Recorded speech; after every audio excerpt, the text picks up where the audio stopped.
प्रभु कृष्ण जी को अर्जुन सबसे प्रिय इसलिए थे कि वो नर के अवतार थे और श्री कृष्ण स्वयं नारायण थे। भारत का शिरोमुकुट हिमालय है, जो समस्त पर्वतों का पति होने से गिरिराज कहलाता है। उसी के एक उत्तुंग शिखर के प्रांगण में बद्रिकाश्रम या बदरीवन है। वहां पर इन चर्म चक्षुओं से न दिखने वाला बद्री का एक विशाल वृक्ष है। इसी प्रकार का प्रयाग में अक्षयवट है।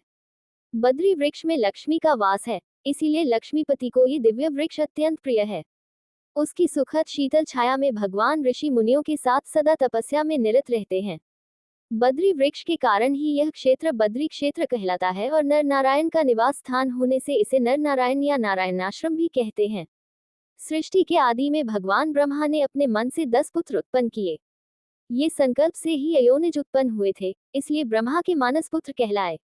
उनके नाम मरीचि, अत्रि, अंगिरा, पुलस्त्य, पुलह, क्रतु, भृगु, वशिष्ठ, दक्ष और नारद है। इनके द्वारा ही आगे समस्त सृष्टि उत्पन्न हुई। इसके अतिरिक्त ब्रह्मा जी के दाएं स्तन से धर्मदेव उत्पन्न हुए और पृष्ठ भाग से अधर्म। अधर्म का भी वंश बढ़ा। उसकी स्त्री का नाम वृषा झूठ था। उसके दंभ और माया नाम के पुत्र हुए। उन दोनों से लोभ और निकृति शठता ये उत्पन्न हुए। फिर उन दोनों से क्रोध और हिंसा 2 लड़की लड़के हुए।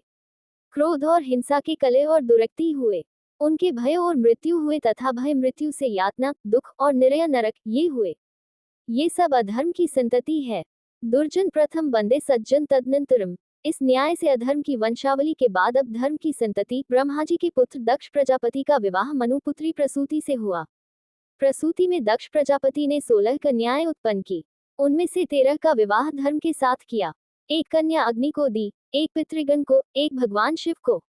जिनका विवाह धर्म के साथ हुआ उनके नाम श्रद्धा, मैत्री, दया, शांति, तुष्टि, पुष्टि, क्रिया, उन्नति, बुद्धि, मेधा, तितिक्षा ही और मूर्ति। धर्म की ये सब पत्नियां पुत्रवती हुई। सबने एक एक पुत्र रत्न उत्पन्न किया।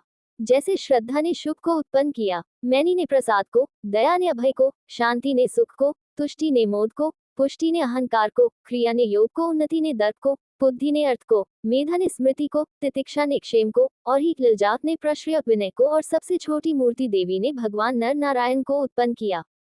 क्योंकि मूर्ति में ही भगवान की उत्पत्ति हो सकती है, वह मूर्ति भी धर्म की ही पत्नी है। नर नारायण ने अपनी माता मूर्ति की बहुत अधिक बड़ी श्रद्धा से सेवा की। अपने पुत्रों की सेवा से संतुष्ट होकर माता ने पुत्रों से वर मांगने को कहा। पुत्रों ने कहा, माँ, यदि आप हम पर प्रसन्न हैं तो वरदान दीजिए कि हमारी रुचि सदा तप में रहे और घर बार छोड़कर हम सदा तप में ही निरत रहें। माता को यह अच्छा कैसे लगता कि मेरे प्राणों से भी प्यारे पुत्र घर बार छोड़कर सदा के लिए वनवासी बन जाएं, किंतु वे वचन हार चुकी थी। अतः उन्होंने अपने आंखों के तारे आज्ञाकारी पुत्रों को तप करने की आज्ञा दे दी। दोनों भाई बदरिकाश्रम में जाकर तपस्या में निरत हो गए। बदरिकाश्रम में जाकर दोनों भाई घोर तपस्या करने लगे। इनकी तपस्या के संबंध में पुराणों में भिन्न भिन्न प्रकार की कथाएं हैं।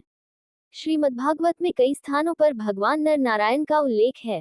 देवी भागवत के 4th स्कंद में तो नर नारायण की बड़ी लंबी कथा है।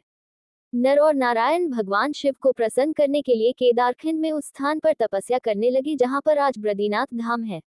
इनकी तपस्या से इंद्र परेशान होने लगे। इंद्र को लगने लगा कि नर और नारायण इंद्रलोक पर अधिकार न कर लें। इसलिए इंद्र ने अप्सराओं को नर और नारायण के पास तपस्या भंग करने के लिए भेजा।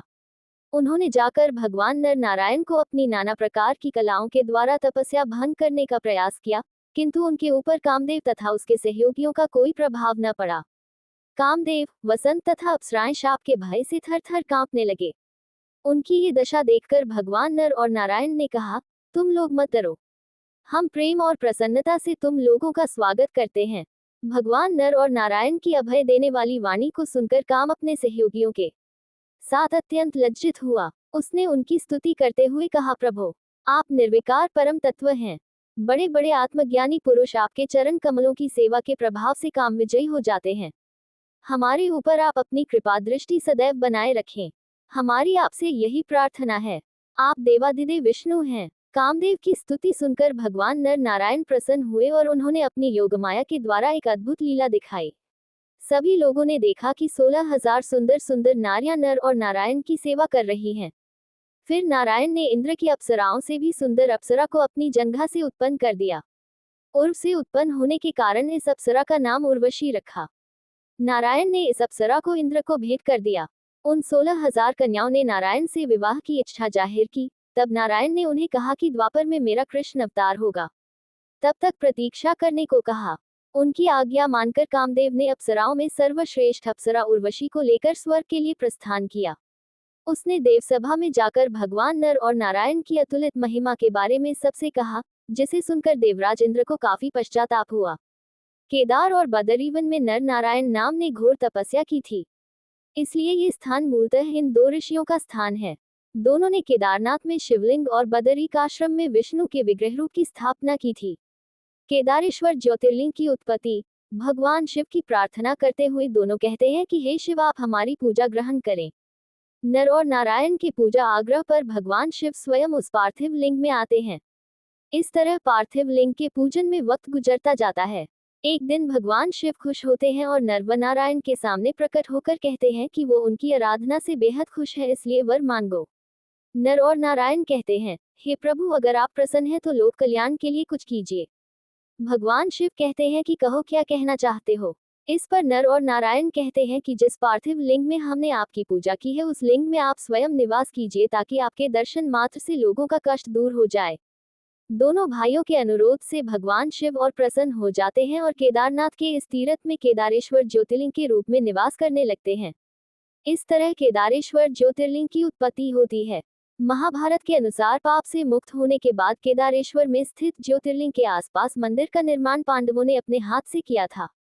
बाद में इसका दोबारा निर्माण आदि शंकराचार्य ने करवाया था। इसके बाद राजा भोज ने यहाँ पर भव्य मंदिर का निर्माण कराया था। यही नर और नारायण द्वापर में अर्जुन और कृष्ण के रूप में अवतरित हुए थे।